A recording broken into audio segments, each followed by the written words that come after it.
YouTubers? Mike Martin's here, Mike Martin's channel. I got a really good hot doozy for you guys. Housing crisis segment here. China's army of global homebuyers is suddenly short on cash. Where's the money? China's escalating crackdown on capital outflows is sending shudders through the property markets around the world.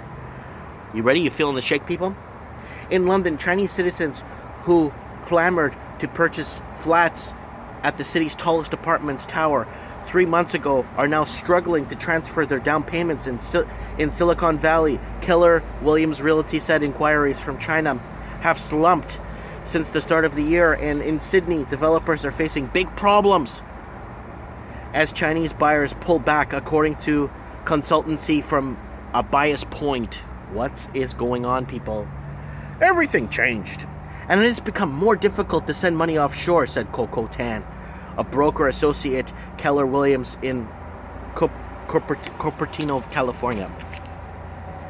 Less than a month after China announced fresh curbs on overseas payments, anecdotal reports of realtors, homeowners, and developers suggested that the restrictions are already weighing on the world's biggest real estate buying spree.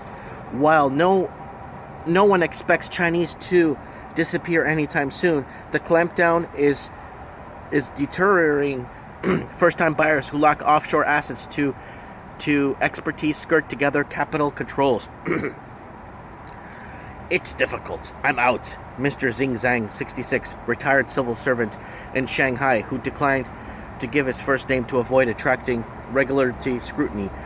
He may abandon a 2.4 million yuan, $384,000 home purchased in West Melbourne after shelling out $300,000. Yuan deposit last August. He's due to make another big payment next month. The change spooking Zhang and his compatriots have come in statement of the State Administration and Foreign Exchange on December 31st, hours before the rest of Chinese citizens' annual foreign currency quotas. Among the SAFE said buyers from foreign exchange must now sign a pledge that they won't use their $50,000 quotas for offshore property investment. Violators will be added to the government watch list, denied access for foreign currency for 3 years, and subject to money laundering investigation, SAFE said. SAFE said. It's a big deal, guys. A lot of clients are worried and have started hesitating, said Wang Ning, Vice President of International Department, Fang Holds Lot, China's most popular property website. While the regulator has long banned the use of foreign currency for real estate, its call for an additional documentation was seen signal the government in serious crackdown.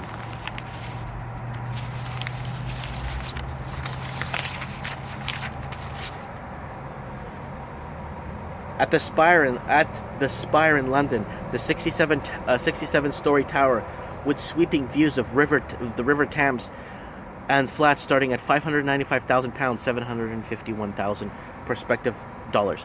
Prospective buyers were caught off guard by the new rules. Less than 70% of clients who signed purchase contracts last year have made their initial payments, with the rest now facing problems. A press official of Greenland Holdings Corp., the project Shanghai-based developer, said on January 12th the official asked not to be named, citing company policy. While Beijing's policy tweak may appear symbolic on the surface, it's likely to cause a notable reduction in Chinese purchase of Australian property. Friends in Australia, it's happening. According to Christopher Todd, CT, Johnson adds bias points and consulting firms specialties in business relations between the two nations. Australia approved a $24 billion, $18.1 billion real estate investment from China. The fiscal year ended in January 2015. The most recent figures available making the country by far the biggest source for foreign buyers. China clamped down further on corporate outflows late Thursday, asking firms without an outbound investment plan to clarify the source of their funding for purchasing and give additional details on their spending. Even with tightened capital controls, brokers may motivate Chinese investors can usually find ways around them. In any case, many already have parked money offshore, according to Michael Finger, the head of the Ray White Double Bay the real estate agency in Sydney's eastern suburbs. Just before Christmas, we sold a multi-million-dollar home to Chinese citizens who had moved money from Australia before the clampdown. Figure says he's seeing more email inquiries of buyers eager to buy offshore assets before the authorities clamp down any further. The problem is they can't sell the properties. If they buy these properties, no one's going to buy them. That's the problem, and that's what we're facing here in Vancouver. Then once they added the foreign tax law, the 12 or 15% foreign tax buying tax here in Canada, nothing sold. So the problem is you're going to buy these investments in Australia, but the Australian proper, they're not dumb. They're not going to pay $7 million for a house that's worth $400,000. A more complete picture of Chinese demand may only emerge after new Lunar New Year holiday, when wealthier buyers often combine overseas property hunting, sightseeing. Agents survey Chinese property portal Jiwi.com says that they're expecting a bruisier holiday season than 2016. So I wanted to put this out there. I wanted to create their awareness on this. See, the Chinese government cares about its economy. The Chinese government cares about its looking like it's sinking. China looks like it's on the edge of collapse. What do you guys think? I'm thinking it's pushing that way. I'm thinking it's looking that way. This article, I mean, even if it's 50% fabricated, still tells a lot. And this gives us an insight on what's happening overseas. China's wealth is leaving the country. China's wealth has been leaving the country for the last 9 years. Big wealth has been leaving the last 9 years, and it's been since they opened up the markets for people to buy in the stock markets in China and stuff. Since they opened up the markets and stuff, a lot of wealth has been leaving China. So it's been really now what I'm saying is the clampdown now and the measures that the Chinese government is putting down.